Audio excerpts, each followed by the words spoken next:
Hello everyone, and thanks for joining us on the program Property Doctor. This program brings to you different ideas as property owners and property users, different ideas and remedies to maintain your homes, to manage your homes, and even ideas to buy property. We give professional different ideas and creativity in construction. My name is Fumi Amunega Ajayi, also known as your Property Doctor.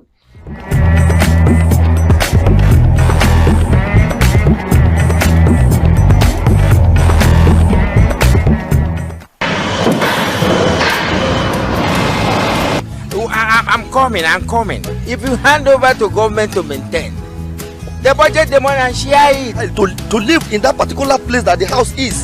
So it's supposed government will compensate them so that and clean them and relocate them to where they are going and build another house for them. Careful engineering and management to meet human needs.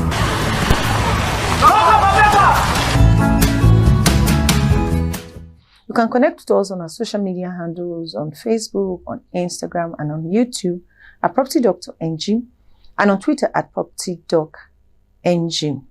Thank you so much for your messages. Thank you for ideas that you have shared with us.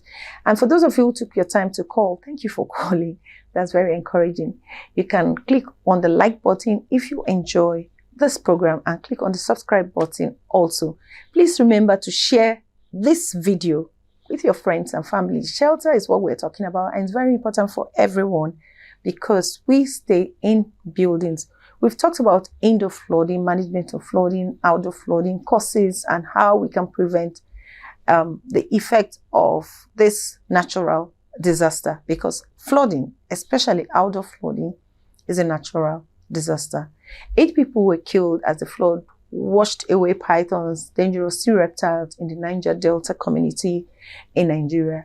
Devastating floods have continued to ravage Niger Delta communities and other areas, riverine areas, those close to the flood-prone areas, sweeping different things into their buildings and properties. And this has heightened panic among residents. Residents now scamper for safety for fear of being killed. The ravaging flood, which has cut off part of the east-west road, has continued to wreak havoc in communities along the bank of the River Niger and other riverine areas. The flood swept away many people, 8 people as we're told, as well as destroyed crops and houses worth millions of naira. Today we'll be talking about how to recover after the flood. You see, a lot of people talked about the flood, the occurrence, what happened during the flooding, but we want to talk about how to recover after the flood. That is, after the flood recovery is a major issue because so many people were caught unprepared. This year's flood disaster was actually very, very devastating and destructive. It's so sad that the flood got to the forest, and that is why I suppose some people saw some dangerous reptiles and other animals in the flood, even inside their homes. So what is a flood disaster?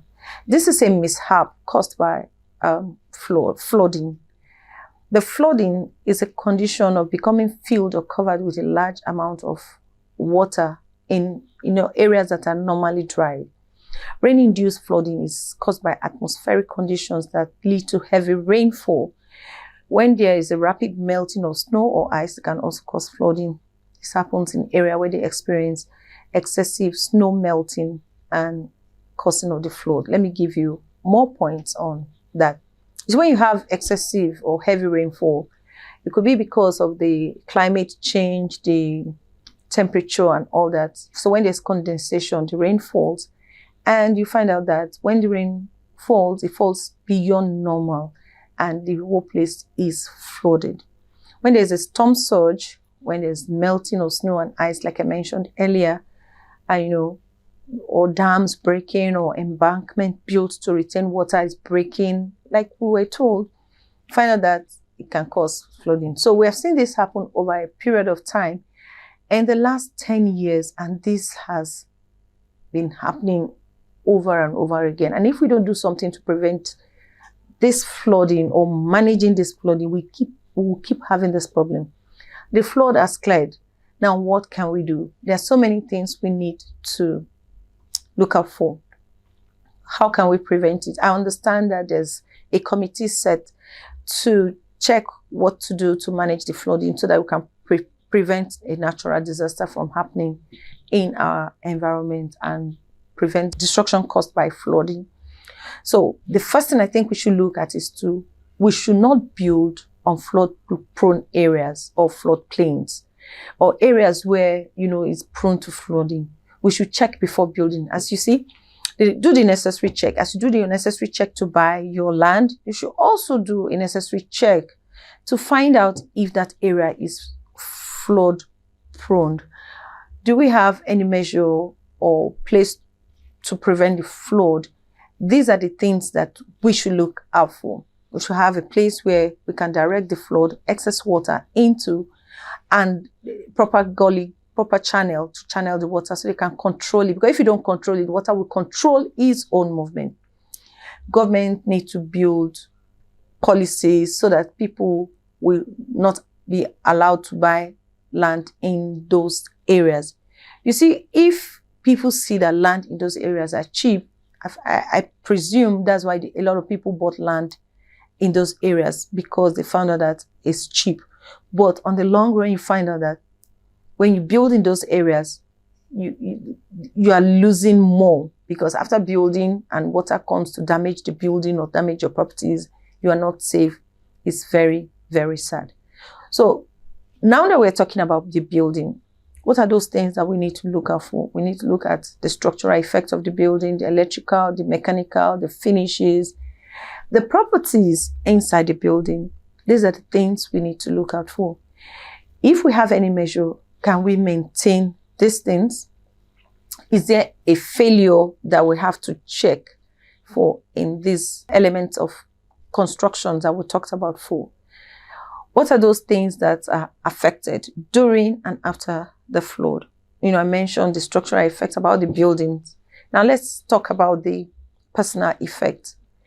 If we're looking at the home, we're looking at the furniture, the buildings, internal and external, because most of them were submerged in the flood. And you're looking at the drainage, looking at the outdoor, the drainage system, the cars were submerged, diseases. What happened to the wells? What happened to the water reservoirs? What happened to the gutters? What happened to the soakaway, the septic tanks, for those of them using soakaway and septic tanks? We are looking at outbreak of diseases. These are some of the things that we need to look out for and see how we can manage the building. When I talked about the structural effect of the building, you notice that if the concrete or the structural elements were done properly, the water might not destroy them. If you have a conduit electric piping in the building and everything is really conduit piping, everything was done, full conduit, you find out that, it may not really affect the building. But other electrical equipment in the house, if they were soaked in water, you have to be careful before you start using them. Like your iron, like your electric cooker, or maybe AC or fan. You have to be very careful to be sure that there's no water in it. It doesn't cause electric shock. And also, if you have the plumbing system, you make sure that there's nothing hiding inside your plumbing system, that is your drainage system in the building. You have to be very, very careful. Also looking at the finishes of the building. If the house was painted, definitely you know that the dirty water from the flood has affected the building, and you know that it would have changed the color of the paint. Then the gutters need to be cleared. The wells, you need to flush them out. The borehole, you need to flush them out and make sure that it's clean before you start drinking from the borehole. Now, your personal property, you have to take care of them by yourself. Maybe your furniture, your clothing, your things in the house that you use generally, all the wooden structures, maybe your cabinet and so on. These are the things that you need to look out for and see how you can maintain them, clean them properly, and make sure that you don't have something else inside. You have to disinfect, clean, sanitize, and all that.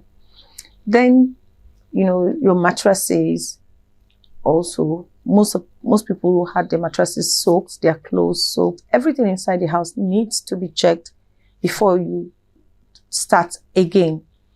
But it's very important to note that before you buy a land, or before you build, or before you buy a house, check if that area is flood prone. Check if it is, you can see it, any area that the government has marked as flood prone, maybe valleys or deep places, or places that you see when the water is flowing down that particular area. You have to be very, very careful before you buy the land, so that you will not become a victim of this particular kind of natural disaster or circumstance. Because if you stay in this kind of area, even if there's another kind of problem, maybe flooding from, maybe not from rain now, any area in the lowest point gets more water. So you have to protect yourself, protect your family, and protect your properties.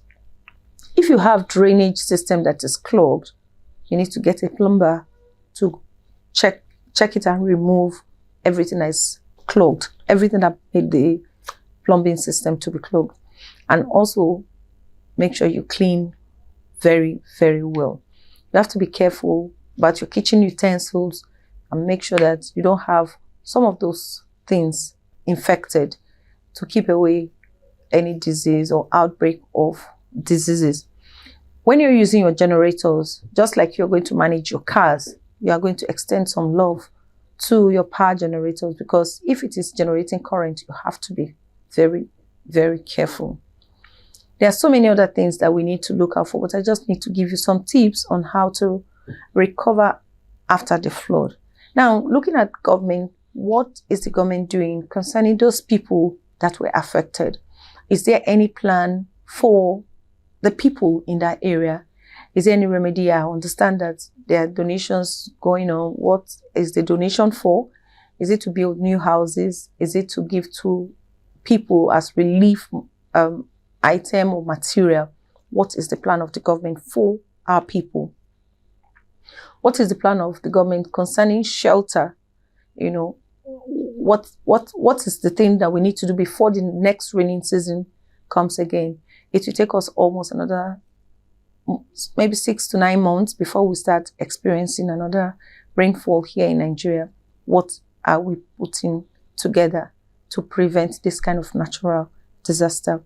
These are the questions we need to ask our people and the government officials. Let's know what we are doing. But for you as an individual, just do the little you can do and leave the rest to God. I pray that by next year, we'll have a better season, the flooding will be controlled, and we'll stay safe. Thank you for being with us on this episode of Property Doctor. If you have made it this far, I hope you enjoyed this video. Please click the like button and also click the subscribe button. Don't forget to do that. It's very important to me. We hope to see you same time next week on another interesting episode of Property Doctor.